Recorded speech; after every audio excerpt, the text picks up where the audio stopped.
3 kepala remaja disimpan dalam peti sejuk rumah. Bapa kepada mangsa pembunuhan itu sendiri yang menjumpai tubuh anaknya terbaring tanpa kepala, guys. Cuba korang bayangkan, anak yang kita sayang dan kita jaga dari kecil lagi, memang sayang gila-gila punya, mati sebab kena bunuh dengan dahsyat, guys.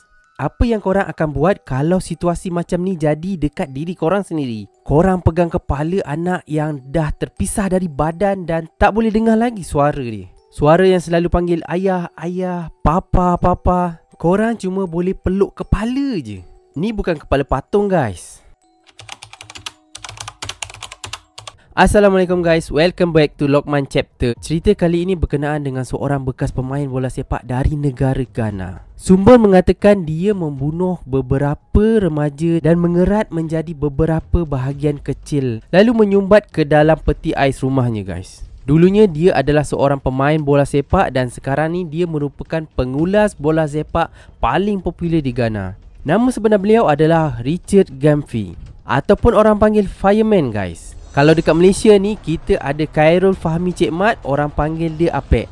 Lebih kurang macam gelaran dia lah. Dia berusia 28 tahun dan dilahirkan pada tahun 1993. Tapi tarikh serta bulan berapa dia dilahirkan ni masih tidak dapat dinyatakan.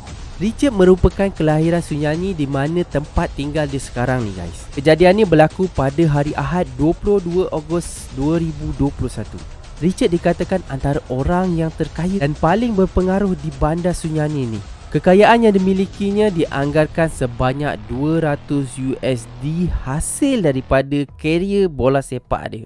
Sekarang ni dia jadi pengulas bola sepak and Lokman rasa masih banyak lagi gaji yang dia dapat. Laporan Daily Star memberitahu Richard Gamfi telah ditahan selepas bapa remaja itu sendiri, iaitu Thomas Agney, memecah masuk kediaman yang membawa kepada penemuan mayat anak-anak tanpa kepala, guys. Anak kepada Thomas ni berusia 13 tahun dan bernama Louis Agyemang. Berita ini tersebar dengan cepat disebabkan Richard ni memang sangat popular dekat bandar Sunyani ni. Thomas menceritakan perkara ini berlaku di sebuah taman permainan yang berhampiran dengan rumah dia. Pada hari kejadian, Louis ni beritahu dekat bapa dia yang dia ni nak main dekat taman dengan jiran dia, guys. Tapi yang peliknya, seharian Louis ni tak balik sampai bawa ke waktu senja. Thomas ni pun pergi ke rumah jiran dia untuk bertanyakan kepada anak jiran dia tu, dia ada nampak tak Louis ni. Anak jiran dia tu pun beritahu dekat Thomas ni yang Louis ni dah lama balik bersama Richard Gamfi ni, guys. Tapi dia balik menuju ke rumah Richard tu. Thomas ni pun terus pergi ke rumah Richard ni nak panggil anak dia tu untuk balik. Bila sampai je dekat rumah Richard ni, Thomas ni terus bertanyakan mana anak dia. Bila Richard ni buka pintu je, dia terus tanya, ada nampak anak saya tak? Anak saya dari pagi lagi tak balik rumah. Kawan anak saya cakap, kau yang bawa Louis datang sini. Ada tak nampak Louis? Masa tu Richard pun memberitahu jawapan yang pelik dan mengejutkan Thomas. Dia cakap, saya tak pernah nampak anak abang and saya tak ada kaitan dengan anak abang yang tak balik rumah ni. Thomas pun terus balik dan pergi semula ke rumah jiran dia tu. Dia nak tanyakan sekali lagi, betul tak anak dia ni pergi ke rumah Louis tu. Lepas tu pun dia jumpa dengan anak jiran tu. Betul ke kau nampak Louis ni pergi ke rumah Richard? Lepas tu anak dia pun cakap, betul cik, betul saya nampak dia dengan Richard tadi. Bapa Louis pun apa lagi, dia pun mengajak beberapa penduduk tempatan pergi ke rumah bekas pemain bola sepak ni. Kali ni bapa Louis bertegas, kami nak masuk. Aku nak cari anak aku sendiri, Louis. Lepas je diorang dapat masuk, satu rumah diorang geledah dan tak ada jumpa apa-apa pun dekat dalam rumah tu. Tapi cuma tinggal satu tempat je. Ada satu bilik ni dia berkunci dan tak boleh buka. Thomas pun minta kunci dekat Richard ni. Tolong buka pintu ni. Mana kau simpan kunci ni? Richard pun buat tak tahu je, macam tak nak bagi kan. Lepas tu apa lagi, Thomas ni pun kasih pecah pintu rumah tu. Bila dah pecah je, Thomas ni adalah orang yang paling depan sekali sebab dia yang pecahkan pintu rumah tu.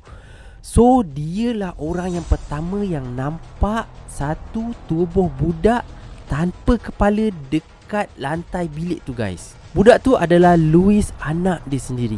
Dalam perasaan yang terkejut dan tergamam, dia pergi dapatkan tubuh yang dah kaku tu. Memang sasar lah budak tu adalah anak dia sendiri, guys. Sebabnya baju yang ada dekat tubuh mayat tu adalah baju yang anak dia pakai masa pagi tadi sebelum dia keluar rumah, guys. Penduduk tempatan terus call polis dan beritahu ada pembunuhan dekat rumah Richard ni. Lepas je polis datang dan periksa sekitar tempat kejadian, polis terkejut ada 2 lagi mangsa pembunuhan Richard ni guys. Polis menjumpai tubuh-tubuh yang telah dikerat dan disimpan di dalam peti ais di dalam bilik rumah tu guys. Tubuh kedua-dua mayat tu telah terpisah tanpa kepala dan menjadi bahagian-bahagian kecil. Sebab kalau kita tak potong kecil-kecil tu, macam mana dia nak sumbat semua sekali mayat 2 orang tu dekat dalam peti ais tu guys. Dah macam daging lembu dia buat. Penuh dekat dalam peti ais tu. Tapi Lokman tak dapat tunjukkan gambar peti ais tu sebab memang sangat mengerikan. Mayat Louis ni nasib baik je dia belum sempat kerat. Sebab mungkin masa yang singkat Richard ni tak dapat buat semua tu dekat mayat Louis ni. Polis cuma cakap mayat lagi seorang tu berumur 12 tahun dan lagi seorang tu masih belum dikenal pasti. Apa sebenarnya motif Richard Garfield buat semua ni? Adakah dia ni psycho? Adakah dia ni kanibal yang jenis makan orang tu? Ataupun adakah dia ni membuat ritual untuk pemujaan? Sampai sekarang ni polis Ghana masih tidak membuat pendedahan lagi. Perkara ni berlaku dekat Ghana dan tak mustahil boleh berlaku dekat Malaysia ni guys. So kita ni kena jaga-jaga dan ambil tahu ke mana saja anak-anak kita pergi bermain guys.